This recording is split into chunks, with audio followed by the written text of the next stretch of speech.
Numbers 19. The Lord said to Moses and Aaron, "This is a requirement of the law that the Lord has commanded. Tell the Israelites to bring you a red heifer, without defect or blemish, and that has never been under a yoke. Give it to Eleazar the priest. It is to be taken outside the camp and slaughtered in his presence. Then Eleazar the priest is to take some of its blood on his finger and sprinkle it 7 times toward the front of the tent of meeting. While he watches, the heifer is to be burned, its hide, flesh, blood, and intestines. The priest is to take some cedar wood, hyssop, and scarlet wool and throw them onto the burning heifer. After that, the priest must wash his clothes and bathe himself in water. He may then come into the camp, but he will be ceremonially unclean till evening.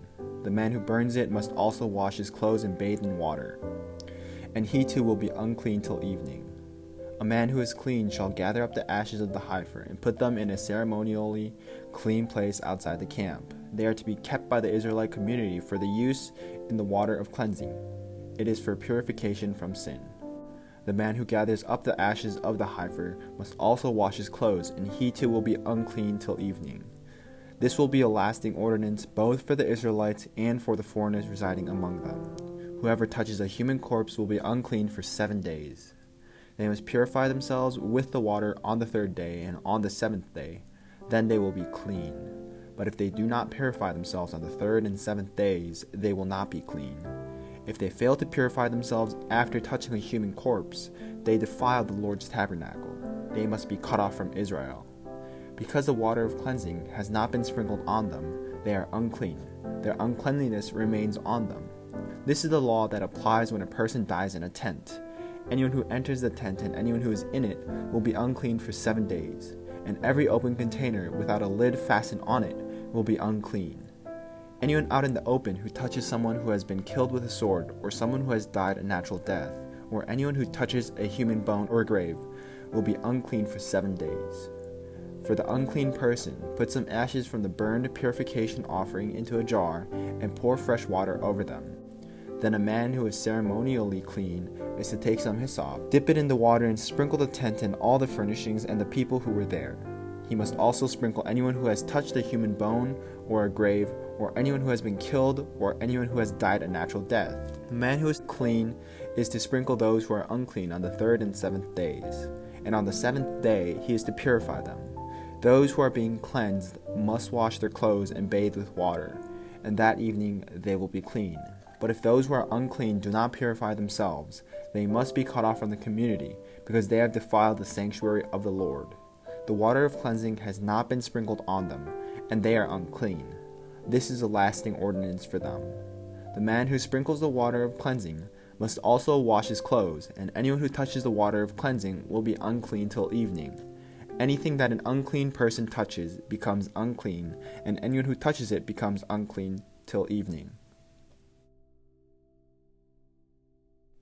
Numbers 20. In the 1st month, the whole Israelite community arrived at the desert of Zin, and they stayed at Kadesh. There, Miriam died and was buried.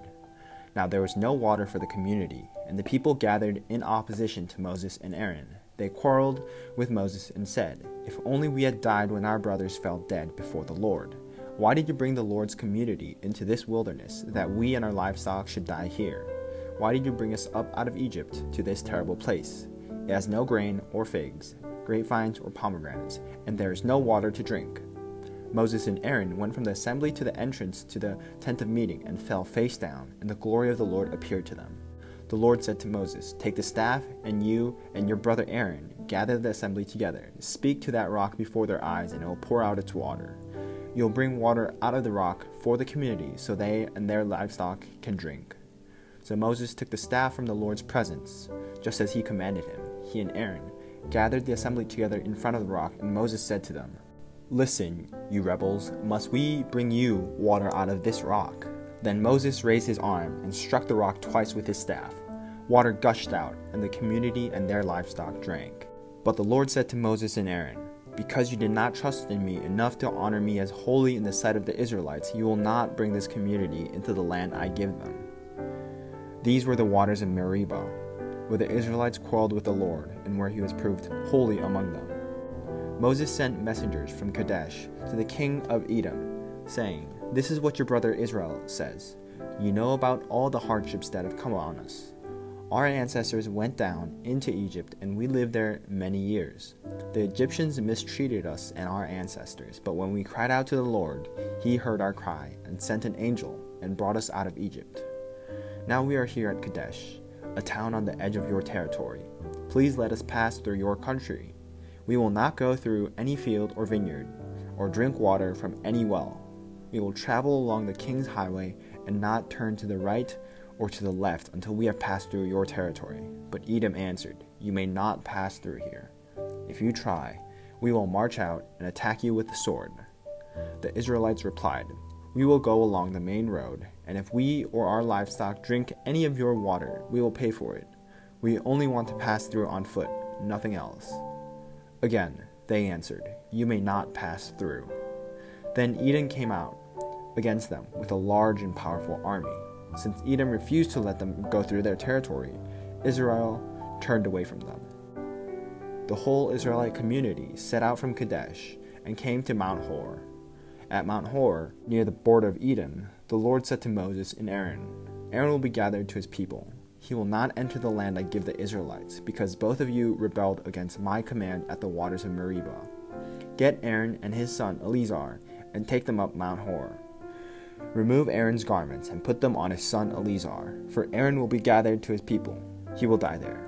Moses did as the Lord commanded. They went up to Mount Hor in the sight of the whole community. Moses removed Aaron's garments and put them on his son Eleazar, and Aaron died there on top of the mountain.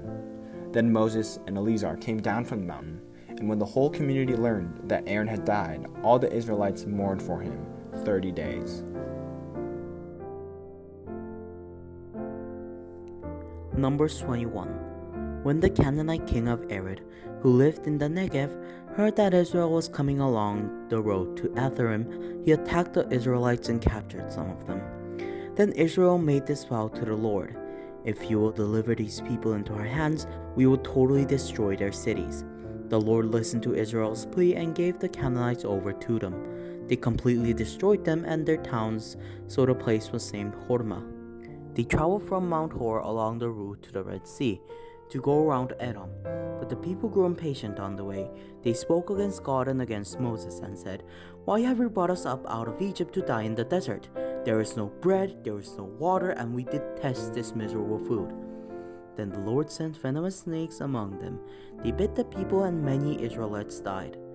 The people came to Moses and said, We sinned when we spoke against the Lord and against you. Pray that the Lord will take the snakes away from us. So Moses prayed for the people. The Lord said to Moses, Make a snake and put it up on a pole.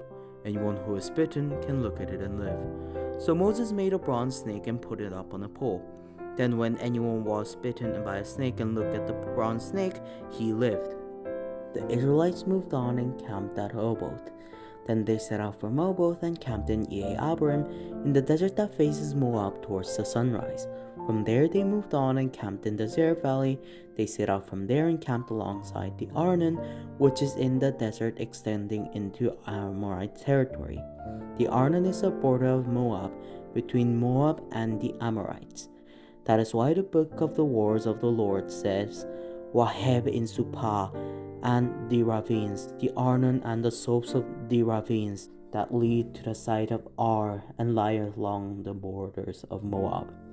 From there they continued on to Beer, the well where the Lord said to Moses, Gather the people together, and I will give them water. Then Israel sang this song, Spring up, O well, sing about it, about the well that the princes dug, that the noble of the people sang, the nobles with scepters and staffs. Then they went from the desert to Matana, Matana to Nahaliel, from Nahaliel to Bamoth, and from Bamoth to the valley in Moab, where the top of Pisgah overlooks the wasteland. Israel sent messengers to say to Sihon, king of the Amorites, Let us pass through your country. We will not turn aside into any field or vineyard, or drink from any well. We will travel along the king's highway until we have passed through your territory. But Sihon would not let Israel pass through his territory.